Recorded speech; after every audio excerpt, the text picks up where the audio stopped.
Dios te salve María, llena eres de gracia, el Señor es contigo. Bendita tú eres entre todas las mujeres, y bendito es el fruto de tu vientre Jesús. Santa María, Madre de Dios, ruega por nosotros pecadores, ahora y en la hora de nuestra muerte. Amén. San José, ruega por nosotros. Bien, queridos hermanos, en este tema vamos a hablar sobre la oración, un tema que es vital para todo cristiano. Como ustedes conocen bien, la cuarta parte del catecismo está explícitamente dedicada a la oración, lo cual ya nos está hablando de la gran importancia que la Iglesia le da a este tema. Nada menos que toda una cuarta parte del catecismo de la Iglesia Católica dedicada a él. Obviamente que el tema también es sobreabundante, entonces daremos solamente algunas pinceladas y en buena parte limitándonos al catecismo de la Iglesia Católica. En un primer momento yo querría hablarles de la oración como una necesidad personal y para que no sean palabras mías vamos a acudir justo a esto, al magisterio de la Iglesia. En primer lugar, ustedes recuerdan un documento del Papa San Juan Pablo II, Novo Milenio Ineunte, sobre las claves para la pastoral del tercer milenio. Pues bien, allí el Papa Juan Pablo nos invita a que el tercer milenio sea un milenio místico, un milenio de oración. Y tiene esta frase: el cristiano que no ora está en riesgo de perder la fe. No solamente es un riesgo de aminorar su vida espiritual, es un riesgo mucho más profundo, que es perder la misma fe. Necesitamos entonces orar si es que queremos mantenernos vivos en la fe y si es que queremos también que esta fe se vaya acrecentando. Pero ahora, ciñéndonos al catecismo, nos encontramos con frases como esta: la oración, orar, es una necesidad vital. 2744 son los numerales del catecismo. La oración es una necesidad vital, lo cual quiere decir que sin oración no hay vida cristiana. Si es necesidad vital, quiere decir que mi vida depende de mi oración. Pero el mismo catecismo lo explicita más adelante de esta manera con una frase de San Alfonso María de Ligorio, una frase fuerte, pero que conviene que escuchemos: quien ora se salva ciertamente. Y añade: quien no ora se condena ciertamente. Es frase de un santo doctor y recogida por el catecismo de la Iglesia, es decir, su valor magisterial es inmenso.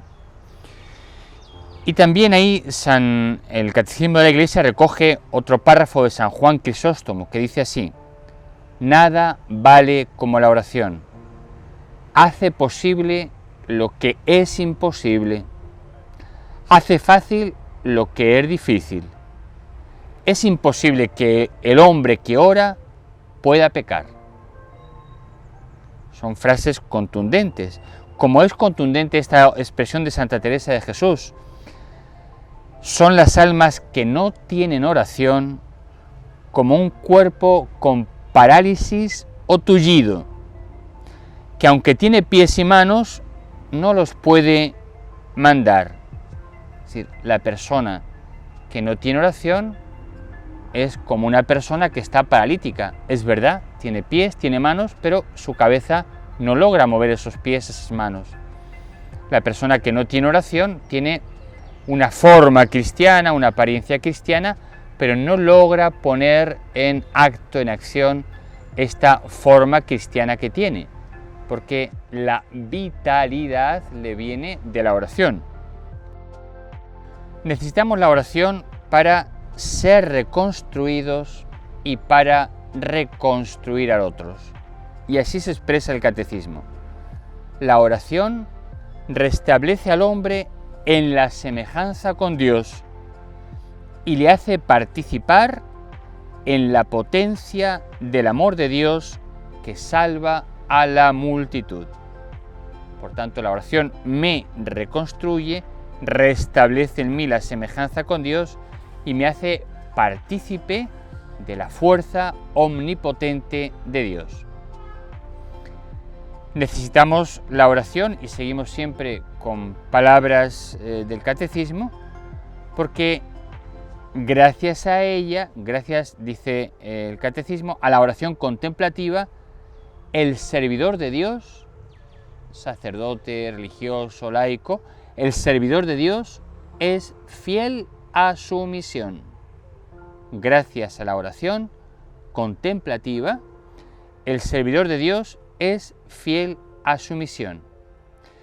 Y refiriéndose ahora ya más específicamente a la vida religiosa, a la vida consagrada, dice así el catecismo: la vida consagrada no se mantiene ni se propaga sin la oración. Es imposible mantener una vida consagrada y es imposible que esta vida consagrada se propague si no hay oración. Y como decía antes de este documento también del Papa San Juan Pablo II, dice él, es necesario hoy un cristianismo que se distinga ante todo en el arte de la oración. La oración es el alma de la vida cristiana, es el secreto de un cristianismo realmente vital, el secreto de un cristianismo realmente vital. Algunos pueden pensar, pero no nos queda tiempo para orar. Y a esto también responde el catecismo. Fíjense con qué expresión. No se hace contemplación cuando se tiene tiempo, sino que se toma el tiempo de estar con el Señor con la firme decisión de no dejarlo y volverlo a tomar, cualquiera que sean las pruebas y la sequedad del encuentro. No se hace contemplación cuando se tiene tiempo, sino que se toma el tiempo de estar con el Señor como una tarea prioritaria. Necesitamos, por tanto, orar por estas y por otras muchas razones, pero también tenemos que decir que hemos de orar, pues no solamente por una necesidad personal, sino porque Dios es Dios. Es decir, diríamos que por una razón de justicia. Dios bien merece, porque es Dios, bien se merece que le dediquemos el tiempo que es propio que una criatura dedica al Creador. El ser absoluto tiene todos los derechos sobre la criatura. Y un derecho primero es que la criatura le reverencie, le adore, entre en contacto con Él, dialogue con Él. Es de justicia, realmente de justicia. Es como una respuesta a la oración adecuada a la realidad. Si Dios es Dios, si Dios es el absoluto, y yo soy el que no soy, soy el relativo, soy el pequeño, necesariamente he de entrar en contacto con Dios si es que quiero adecuarme a la realidad. No vivir la oración es desconocer la realidad de quién es Dios, es desconocer la realidad de quién soy yo. Por tanto, si quiero ajustarme a lo real, necesariamente tengo que orar. Pero oramos además por asombro, diríamos, ante la realidad. Quedamos tan asombrados de la belleza de Dios que cómo no entrar en contacto con Él. Quedamos tan asombrados de la omnipotencia de Dios, de la bondad de Dios, que cómo no adorarlo, cómo no postrarnos ante Él. Pues bien, todas estas son razones para reconocer que la oración es vital para nosotros. Como es necesario el respirar para el cuerpo, es necesaria la oración para que la persona, el alma, se mantenga realmente viva. Sin respiración no hay vida. Sin oración no hay vida cristiana. Es completamente imposible. Ahora bien, hay que orar bien. Entonces eso significa, en primer lugar, caer en la cuenta de qué cosa es realmente la oración. A veces pensamos que orar es simplemente hablar con Dios, y sí es cierto, orar es hablar con Dios. Orar es entrar en una relación de amistad con Dios, pero aquí tenemos que aclarar y subrayar antes una cosa. Hemos de hacer oración cristiana. Hemos de hacer oración cristiana. Por ser criaturas, el ser humano se dirigiría, hablaría, dialogaría con un ser superior que es Dios. Ese diálogo con Dios lo podríamos llamar oración, pero hasta ahí hay mucho de oración meramente natural. La oración cristiana es otra cosa. La oración cristiana es dejar que Cristo en mí se dirija al Padre.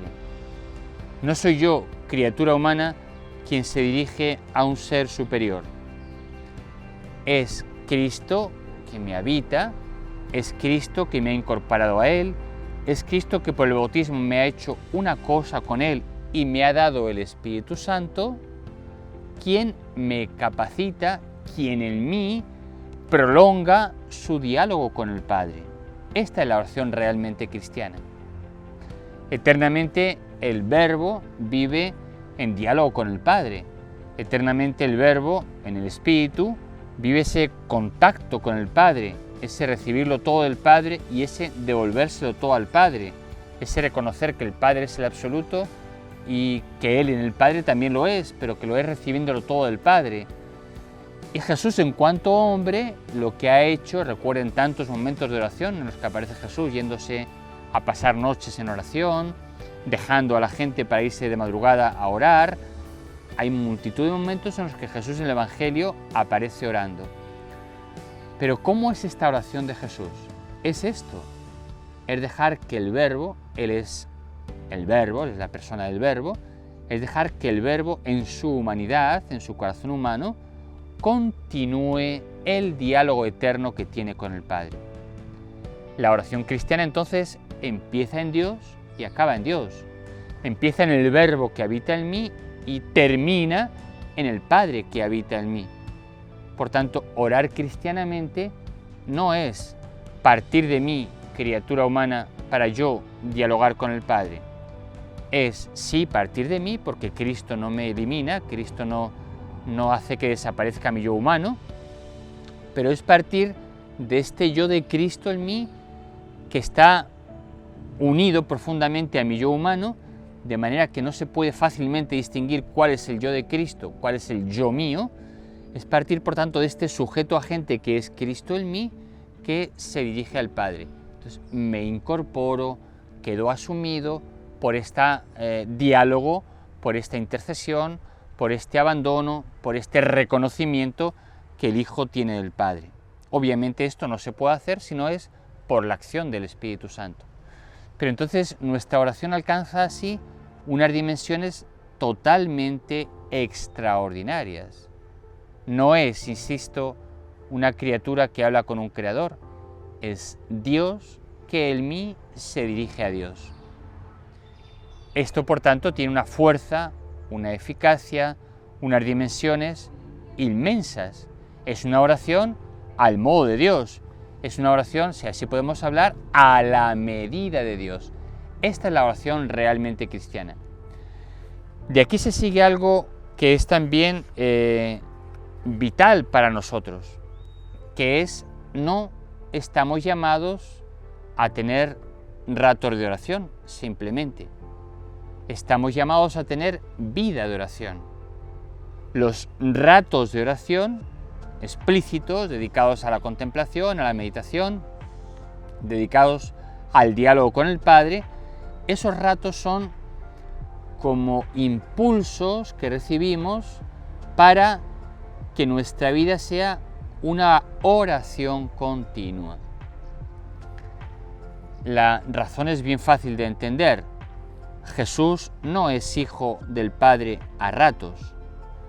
Jesús no tiene conciencia de ser hijo del Padre solo así de manera puntual, momentánea. No, Jesús tiene este conciencia de ser hijo del Padre tiene este contacto con el Padre de una manera permanente. Pues si Cristo es quien en mí se dirige al Padre, evidentemente su contacto en mí con el Padre será permanente. Esto es lo que llamamos oración continua. Que también hay algunos textos del Catecismo que nos lo recuerdan con notable claridad y con notable fuerza. Por ejemplo, dice así el Catecismo: la tradición de la Iglesia propone a los fieles unos ritmos de oración destinados a alimentar la oración continua. Es decir, no es que yo tengo un rato de oración, ya cumplí mi tiempo de oración por hoy, desconecto de Dios, me voy a mis actividades y bueno, como soy una persona muy piadosa, sé que en mis deberes está mañana volver a tener otro rato de oración. Dice este párrafo que hemos leído del Catecismo. No, estos momentos se nos ofrecen, estos ritmos de oración se nos ofrecen para alimentar la oración continua. Es como cuando queremos que un tronco de madera arda. No le aplicamos fueguito así cada 3 minutos, cada 10 minutos, cada media hora y ya. No, si queremos que ese tronco se convierta en un gran fuego, hemos de aplicarle el fuego continuamente hasta que arda totalmente. Quizá hasta que ese tronco se levante en una llama grande, cada cierto tiempo tenemos que alimentar ese fuego para que finalmente ese tronco se convierta en una gran llama. Pero si lo que queremos es que el tronco se convierta en una gran llama, no podemos solamente aplicarle un fósforo cada cierto tiempo, ¿no? Nunca conseguiríamos así que el tronco se convierta en una gran llama. Si yo estoy destinado a convertirme en Dios, a ser divinizado en toda mi personalidad, no puede ser solo con momentos puntuales que me conectan con Dios y luego desconecto de Él, como alcanzaré esa vida divina.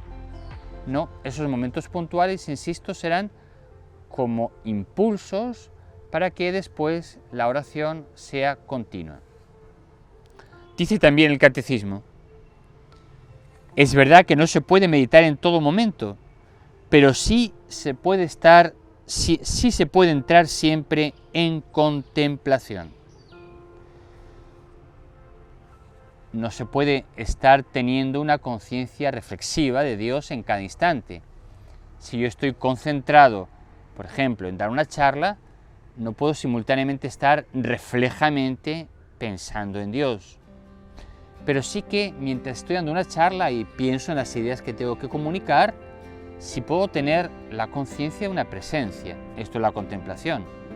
¿Cómo puedo tener la conciencia? Ahora estoy dando una charla aquí en un jardín, puedo tener la conciencia de que hay unos árboles, de que hay unas flores. No estoy pensando en los árboles, no estoy pensando en las flores, pero sí que tengo conciencia de que los árboles y las flores están ahí. Estoy pensando en la idea de qué es orar, cómo hay que orar, etc. Pero simultáneamente nadie puede arrebatarme esta conciencia no refleja de la presencia de los árboles aquí cerca. De manera parecida, no puedo estar las 24 horas de cada día teniendo ideas, pensando reflejamente sobre Dios, pero sí puedo estar contemplando a Dios.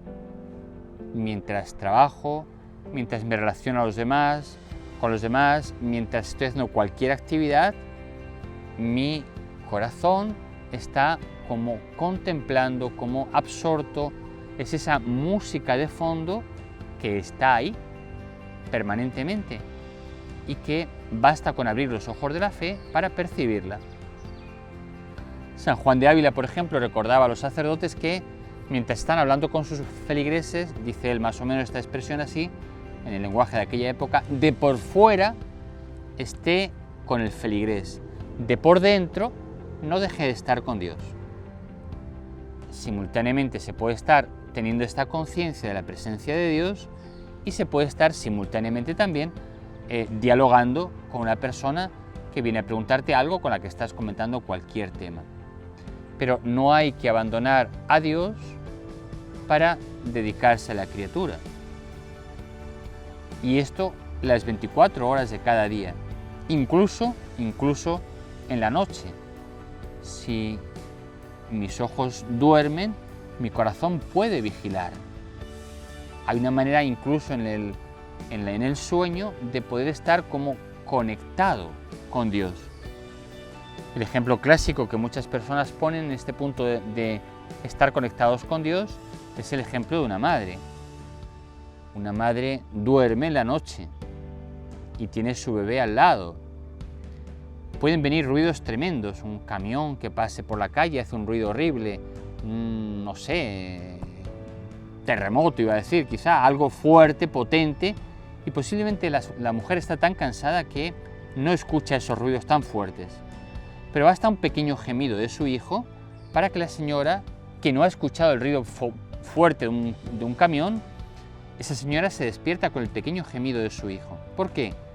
Porque es verdad que está dormida, pero su corazón está sintonizado con su hijo. Así nosotros, mientras dormimos, mientras nuestros sentidos duermen, nuestro corazón puede estar en vigilia, en contacto permanente con Dios. De manera que ya durmamos, ya estemos en vela, permanezcamos unidos a Él. Sigue diciendo también el catecismo respecto de esta oración continua. Es necesario acordarse de Dios más a menudo que de respirar. Es necesario acordarse de Dios más a menudo que de respirar. Ciertamente, y volvemos a insistir, no es que se tenga que tener un recuerdo reflejo, pero sí esa memoria que está ahí en nosotros como música de fondo que nos hace no desconectarnos nunca de la presencia de Dios. Si Dios es el más real, ¿cómo vamos a desconectar de la realidad cuando nos dedicamos a otras realidades que tienen mucha menos fuerza, que tienen mucha menos consistencia? Es imposible. Es imposible. Si dos personas que se aman mucho, por ejemplo, un matrimonio, se encuentran, para ellos lo más real no es un mueble de la casa, lo más real es la otra persona. Tienen conciencia de ese mueble, pero lo más real es el esposo, la esposa. Para nosotros, lo más real son las personas divinas. Por tanto, cuando nos dedicamos a las criaturas, es imposible que esas criaturas que tienen menos realidad que las personas divinas absorban nuestro corazón. Lo más real es siempre lo que más nos impacta. Lo más real es Dios. Por tanto, es imposible no permanecer en oración continua. Bien, pues esta es la oración, esta intimidad consciente, esta intimidad amorosa, esta intimidad gustosa con las personas divinas. En Cristo entramos en esta comunión, en este diálogo, en esta conciencia amorosa, no siempre refleja, de las personas divinas. Claro, si la oración es esto, es un acto sobrenatural, evidentemente hay algunas consecuencias obvias. Primera, la oración es un don. No soy yo quien reza cuando quiero y como quiero. Es una gracia de Dios la que me impulsa a orar. Es Cristo, sujeto de mi vida, quien en mí despierta mi corazón para volverlo hacia el Padre, para interceder, alabar, etc., ante el Padre. Por tanto, estamos hablando de que la oración es un don de Dios. No podemos orar cuando queremos, oramos cuando Dios nos concede esta gracia. De ahí que tenemos que pedir constantemente, como los discípulos, Señor, enséñanos a orar. Señor, concédeme el don de una oración continua. Señor, que yo sepa no desconectarme nunca de ti. Señor, que yo crea en la importancia y en el valor de la oración. Fíjense que estamos en un mundo muy descristianizado.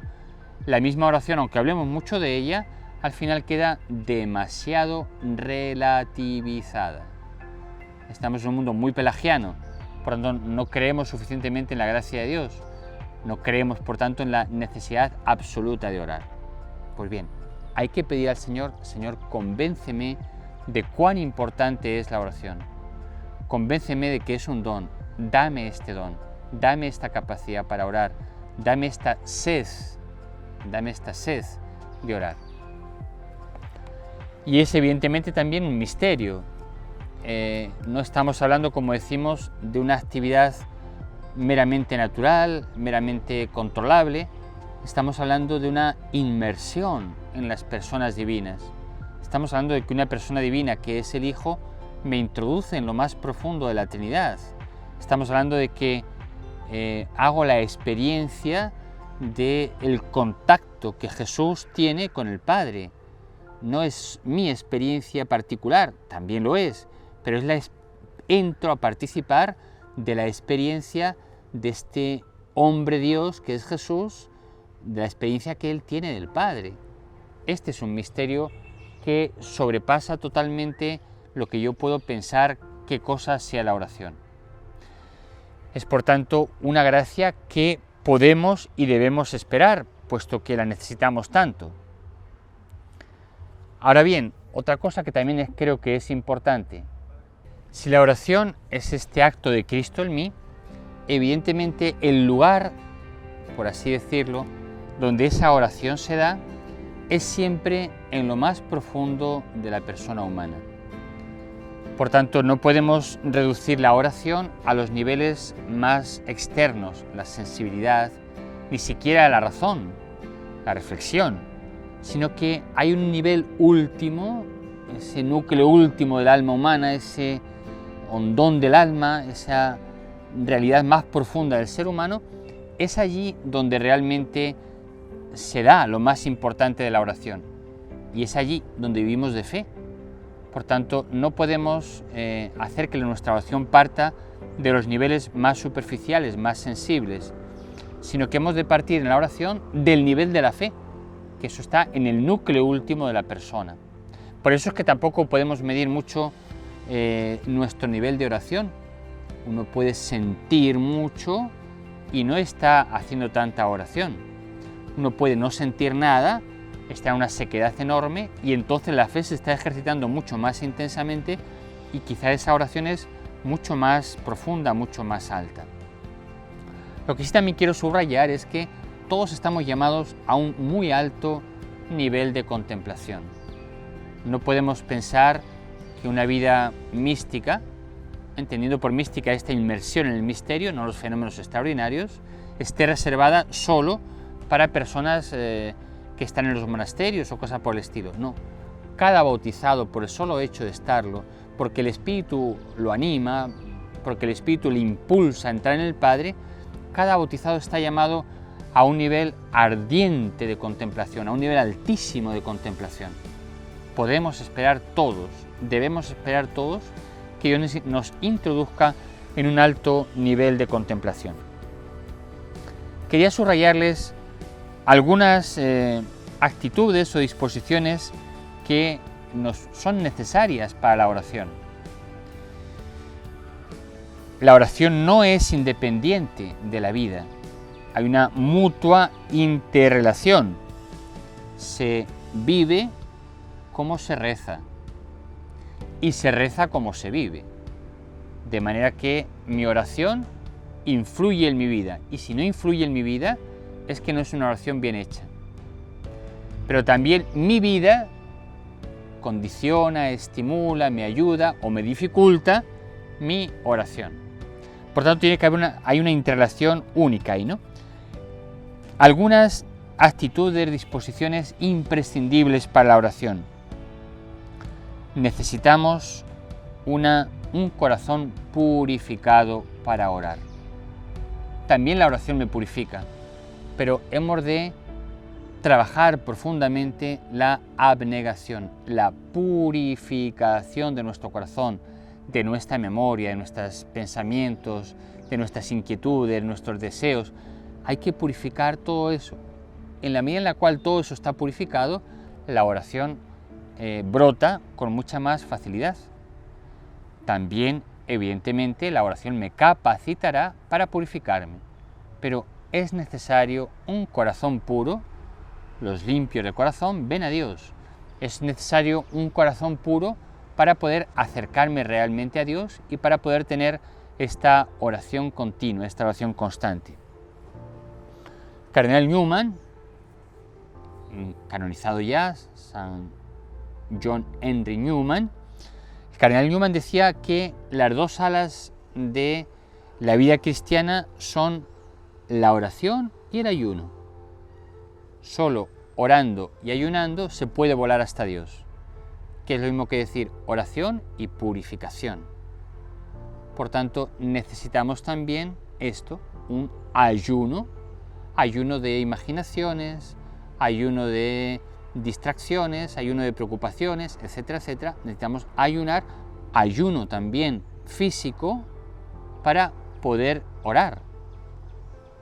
Hay un prefacio de Cuaresma que pone en conexión, mediante el ayuno corporal, refrena nuestras pasiones, elevas nuestro espíritu. Es decir, el ayuno corporal ayuda para la oración personal. Es necesario también una actitud de humildad. Solo a los humildes Dios les concede sus dones de manera abundante. En la medida en la cual yo experimento mi pobreza, en la medida en la cual experimento que no soy nada, en la medida en la cual experimento ser también y aceptar la humillación, en esa misma medida me dispongo para la oración. Un corazón humillado es un corazón particularmente apto para orar. Un corazón engreído es un corazón en el que difícilmente podrá entrar un espíritu de oración. Evidentemente también está la limosna como otra actitud para poder orar. El corazón humano tiene solo una puerta. Si esa puerta no está abierta para los necesitados, para los más pobres, tampoco se abre para Dios. Dios entra en nosotros por la oración, fundamentalmente.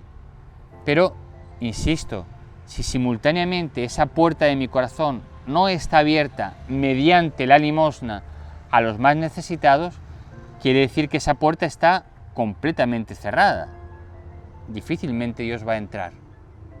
Un corazón que da limosna es un corazón que se capacita para orar. Y simultáneamente la oración me llevará también a una actitud de limosna. Pretender acumular riquezas y tener espíritu de oración es pretender lo imposible.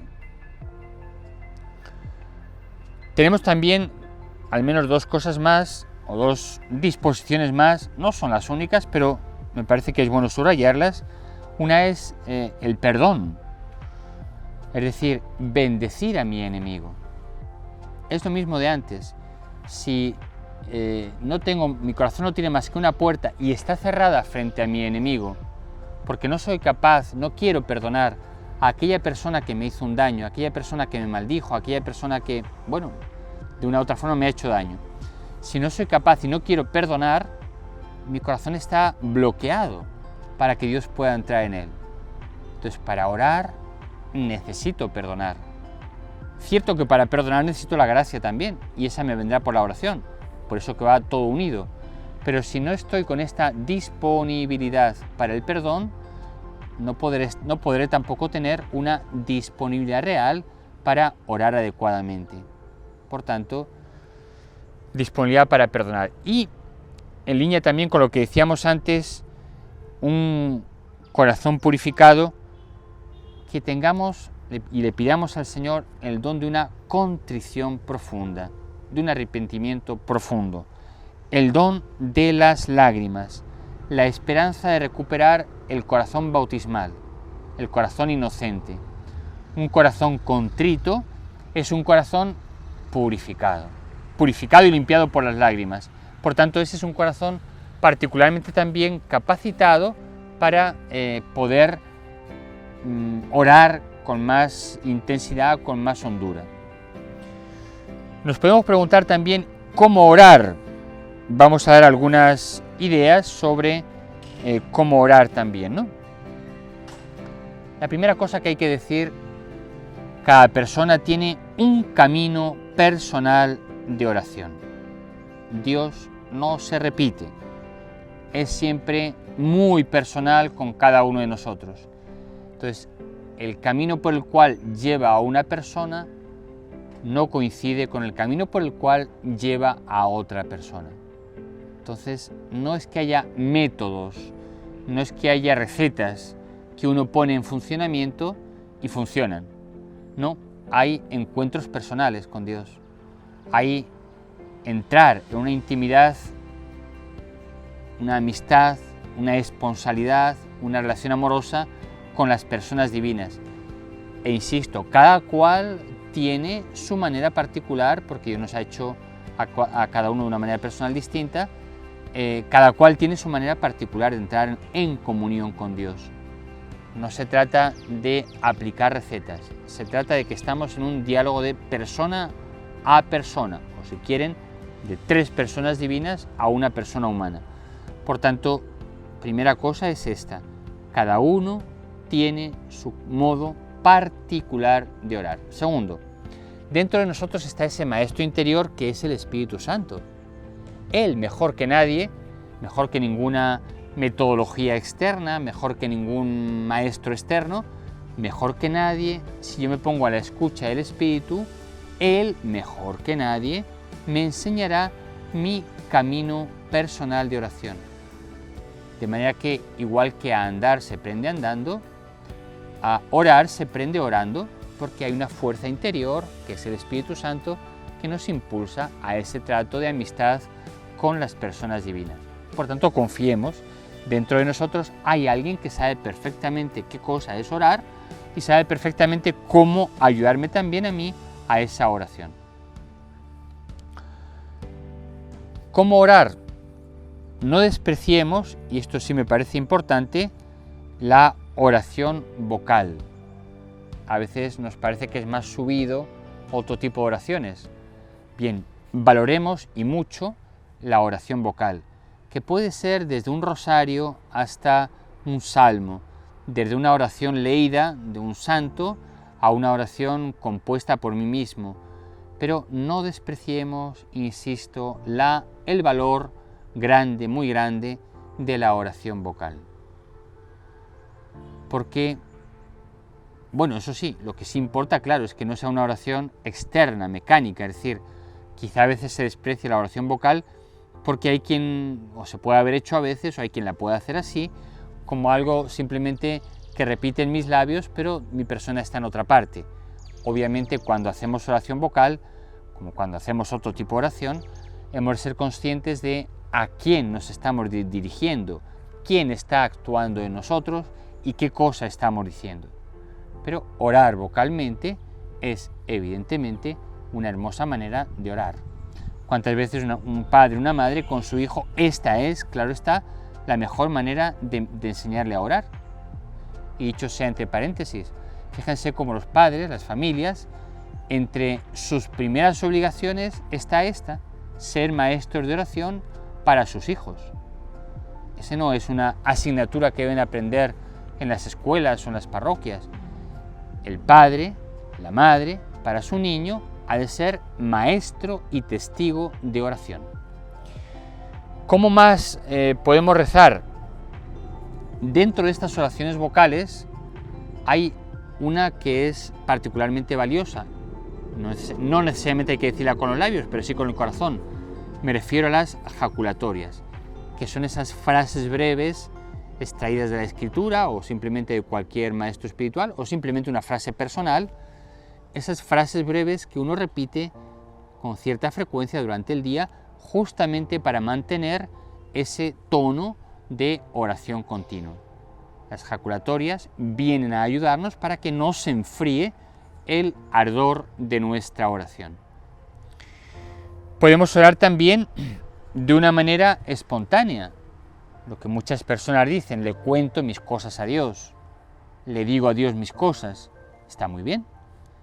Quizá eso, sobre todo al principio, está muy bien para orar, solo que hay quizá que tener en cuenta un posible peligro, que es el riesgo de que uno vaya a la oración a darse vueltas a sí mismo.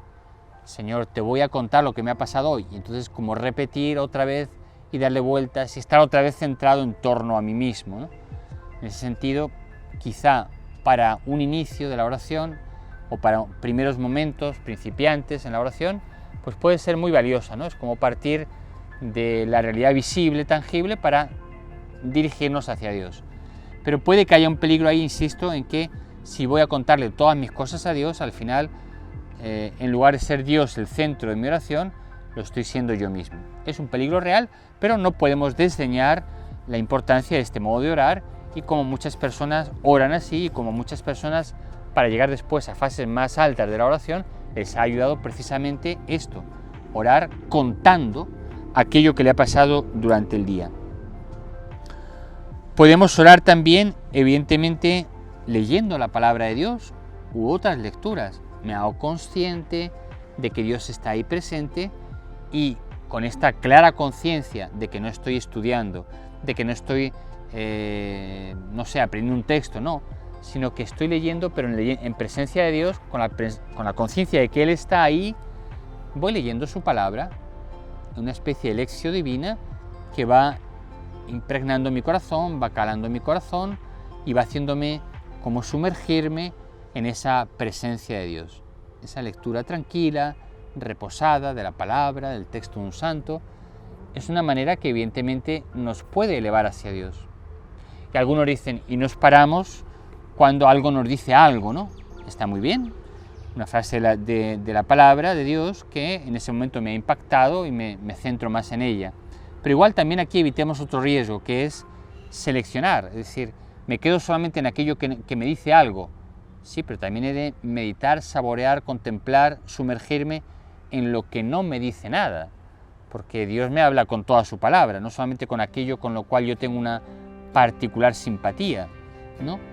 Entonces hay que pararse sí en aquello que me dice y en aquello que no me dice. Nos puede ayudar, reflexionar. Nos cogemos el Evangelio del día y lo pensamos, lo meditamos, lo rumiamos, sabiendo que ahí estamos pensando sobre Dios, que la oración va más allá del pensamiento. La oración es sumergirme de persona a persona en Dios. Pero bueno, pensar, meditar, reflexionar es un instrumento que evidentemente me ayuda a entrar en la intimidad con Dios. O escribir. Carlos de Foucault, cuántas páginas y páginas y páginas ha escrito meditando sobre el Evangelio. Es también una manera que nos ayuda a orar. En fin, le pedimos al Señor el don de la oración y le pedimos también, cada uno le pide a Él, que nos enseñe esa manera, ese modo particular que Él tiene pensado para cada uno de nosotros. Evidentemente los métodos pues no son para quedarnos en ellos. Los métodos son como instrumentos que nos ayudan para entrar en la comunión con Dios. Una vez que entramos en la comunión con Dios, los métodos se dejan de lado. Un albañil usa un andamio para construir la casa. Una vez que la casa está construida, ya no tiene sentido que el andamio siga ahí, ya está construida la casa. El método, en tanto en cuanto me es necesario, lo uso. Voy a meditar, voy a hacer esta aplicación de sentidos que diría San Ignacio, imaginándome una escena de la vida de Jesús y introduciéndome yo en esa vida de Jesús.